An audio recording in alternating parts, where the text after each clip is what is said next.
1630 ईस्वी दक्कन की पहाड़ियां, चारों तरफ सुल्तानों और बादशाहों का शासन था। आम जनता पर करों का बोझ था और जमीन पर किसी और का हुक्म चलता था।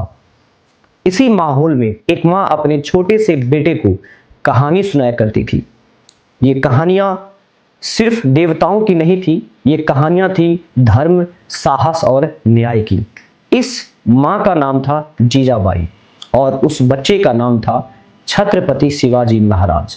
जीजाबाई ने शिवाजी को सिखाया कि राजा वह नहीं होता जो सिंहासन पे बैठता है, राजा वह होता है जो अपनी प्रजा की रक्षा करता है।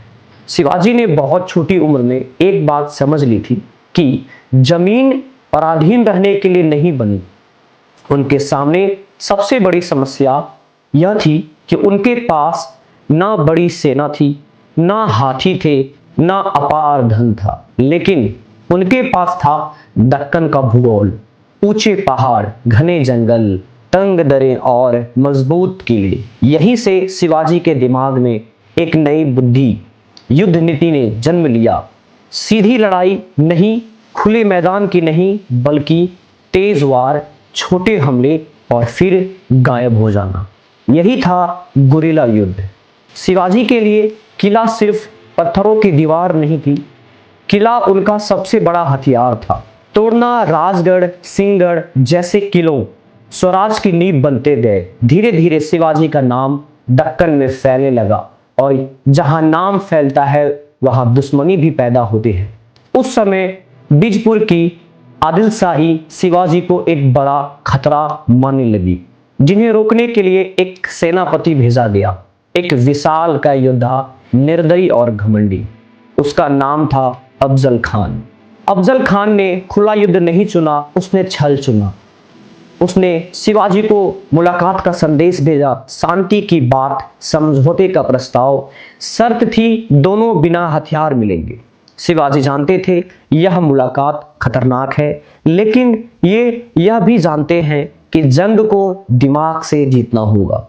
शिवाजी मुलाकात के लिए पहुंचेंगे, साधारण वस्त्र, शांत चेहरा और सामने था अफजल खान, शक्ति और अहंकार से भरा हुआ।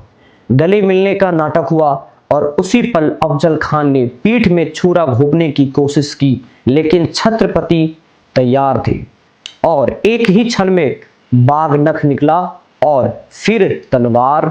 शिवाजी ने वार किया और अफजल खान गिर पड़ा। यह सिर्फ एक सेनापति की मौत नहीं थी, यह एक संदेश था कि स्वराज्य को धोखे से भी नहीं रोका जा सकता। इसके बाद शिवाजी की रणनीति और भी तेज हो गई।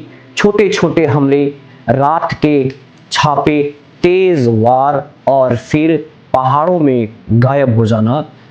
बड़ी बड़ी सेनाओं शिवाजी को पकड़ नहीं पाई।